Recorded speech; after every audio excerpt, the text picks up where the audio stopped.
The moon hung low over the sprawling estate, its silver glow casting long shadows across the garden. The wind whispered through the ancient trees, carrying secrets of the past.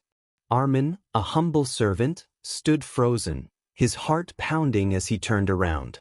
Standing before him was a young woman in a flowing red dress, her dark hair billowing in the breeze. She looked ethereal, like a princess from a forgotten tale.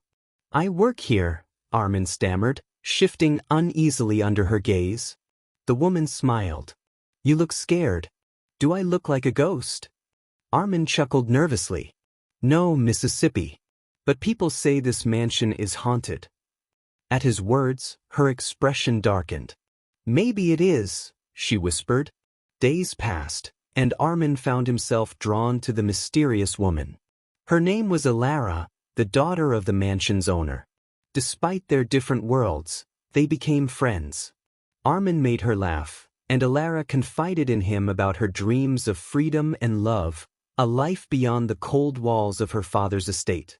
One night, while working late, Arman heard whispers drifting from the second floor. He followed the sound to an old locked room, untouched for years. A chill ran down his spine as he saw a shadow shift inside. "Who's there?" he called out, his voice trembling. Silence. Then, a cold hand touched his shoulder. Arman spun around, but the corridor was empty. The next day, he told Elara about his experience. Her face turned pale. "I've heard strange things too," she admitted. "My mother died in this mansion years ago. Some say her spirit still lingers here." Their conversations grew longer, their connection deeper. Every night, they met under the moon, whispering dreams into the wind. Friendship turned to love, a love that defied reason, class, and fear. Forbidden love. One evening, as Arman and Elara stood in the garden, she took his hand and whispered, "I love you." His heart raced. "But your father will never accept me," he said, his voice laced with sorrow.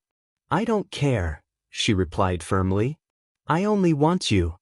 Their moment was shattered by an enraged voice. "You are a mere servant. How dare you touch my daughter?"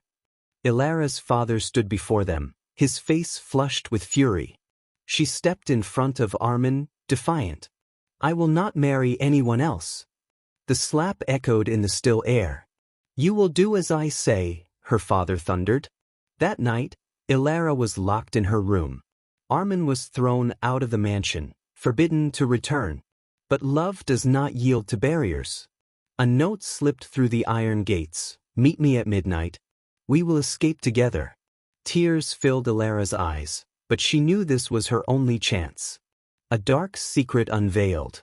As midnight arrived, Elara silently unlatched her window and climbed down. The garden lay before her, a path to freedom.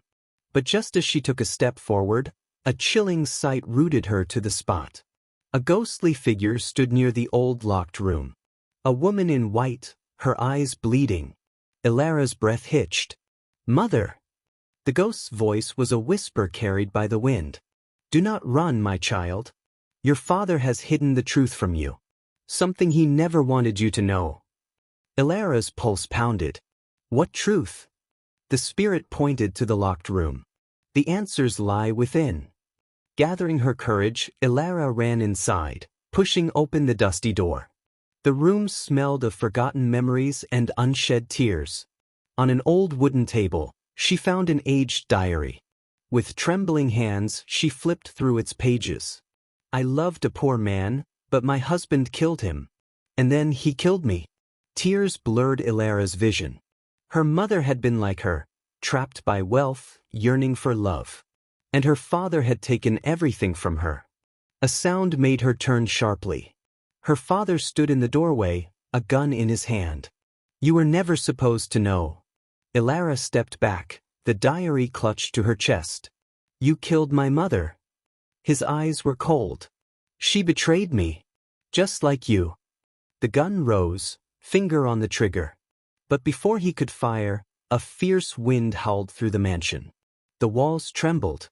A scream, chilling and unearthly, rang through the halls. The ghost appeared. Her mother. Invisible hands seized Elara's father. He thrashed, his screams filled with terror. "No! Let me go!" But the spirit showed no mercy. Darkness swallowed him whole. And then, silence. A new beginning. The nightmare was over. Elara ran outside, tears streaming down her face. Arman was waiting for her, his arms open. "It's over," she whispered. He held her close. "Then let's leave this place. Forever." Hand in hand, they walked away, toward a future where love was stronger than money, stronger than fear, stronger than death itself.